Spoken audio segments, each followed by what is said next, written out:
So the H-1B visa, is it America's golden ticket, or is it more like golden handcuffs?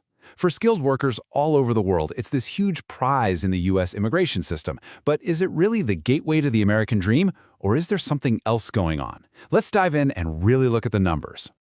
Okay, look at this number. 758,994. Just let that sink in for a second. That's how many eligible registrations there were for an H-1B visa in just 1 year, fiscal year 2024. It's a staggering figure, right? And it tells you everything you need to know about the incredible global demand to come work in the U.S. But here's where it gets really crazy. What if I told you that all those people, over 750,000 of them, were all fighting for just 85,000 spots? Yeah. Suddenly, that huge number isn't just a statistic. It's a symbol of some of the most intense, almost unimaginable competition you can find. And guess what? That is the reality. So welcome to the H-1B visa lottery. For hundreds of thousands of hopefuls, this is a high-stakes game of chance that can literally determine their entire future. So today, we're going to break it all down, what it is, how it works, and yeah, why it's so incredibly controversial. All right, so before we get into all that lottery drama, let's take a step back and cover the basics. First things first, what even is an H-1B visa?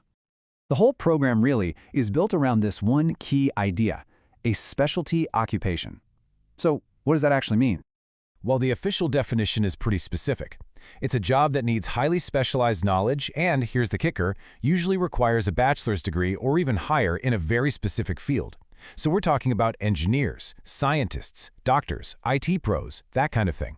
This isn't just any old job, it's a role that needs a really particular high-level skill set. Okay, so now that we've got a handle on who can even apply, let's get back to that lottery. Because this, my friends, is where the process turns into a total gauntlet of insane numbers and razor-thin odds. So here's the deal. Every single year, the U.S. government puts a hard cap on these visas. We're looking at 85,000 spots in total. Now that's broken down into 65,000 for the general pool, and then there's an extra 20,000 that are reserved just for people who've earned a master's degree or higher from a U.S. university. But at the end of the day, it's 85,000 slots. That's it. And just look at how demand has absolutely exploded. I mean, registrations went from about 270,000 back in 2021 to that massive peak we talked about, over 758,000 in 2024. Now, you might be noticing that sharp drop right after. Don't worry, we'll get to the reason for that in just a minute. But the main takeaway here? The demand always outpaces the supply, by a lot. And this chart, wow, this really puts the odds into perspective.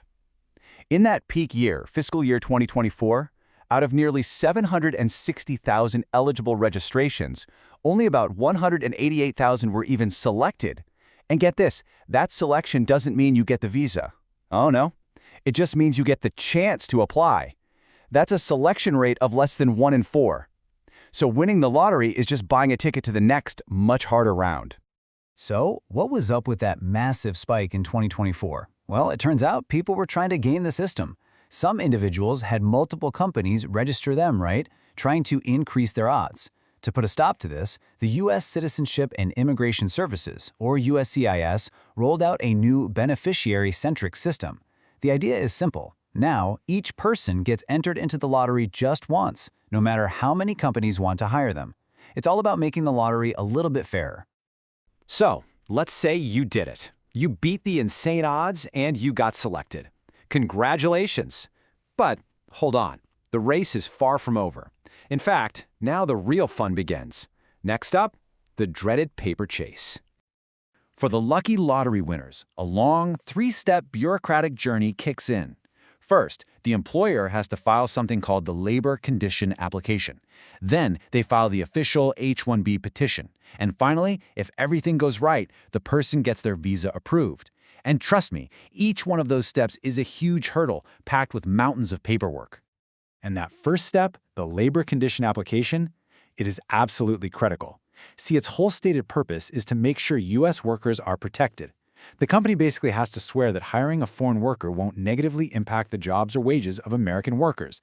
And that single idea right there, that's at the very heart of the entire H-1B debate. And that brings us right to the big debate, the central question. Is this whole H-1B program a vital tool that fuels American innovation, or is it really just a way to displace American workers? Let's really look at both sides of the argument. Okay, so on one side you have the supporters. They argue that the program is absolutely essential. They'll tell you it lets companies fill these critical skills gaps, which in turn fuels innovation and grows the economy. On the other side, you have the critics, and they say, hold on a minute. They contend it's really used to hire cheaper foreign labor, which pushes down wages for all workers in that field, and in the worst-case scenarios, flat out displaces American workers. And this isn't just some abstract theory. There have been some pretty high-profile and frankly painful cases. Think about this. American employees getting laid off, and then, to get their severance pay, they were ordered to train their own H-1B replacements. Just imagine that. It's exactly that kind of scenario that has fueled so much of the anger and frustration around this program. Okay, let's step away from the big economic debate for a second. Because behind all these numbers and policies, there's a deeply human story for every single person on this visa. So is it a pathway to a better life? Or is it kind of a trap? Well, one of the most powerful things about the H-1B is something called dual intent. Now, what that means is, unlike a lot of other temporary visas, someone on an H-1B can legally try to get permanent residency, a green card, while they're still working here. For so many people, this is the pathway. It's the first, most critical step on the road to becoming an American. But there's a really dark side to this. The visa is tied to one specific employer. This means the worker has almost zero leverage. Think about it. If you're being underpaid or if your working conditions are terrible, what can you do? If you speak up, you could lose your job, which means you lose your visa, and then you're forced to pack up and leave the country. It's why some critics have called it a form of wage slavery. It creates this workforce that's afraid to complain. So that leaves us right back where we started, with this huge fundamental question.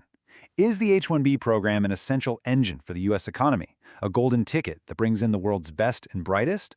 Or is it more like a pair of golden handcuffs, a flawed system that ends up trapping foreign workers and undercutting American ones? At the end of the day, the answer, well, it seems to depend entirely on who you ask.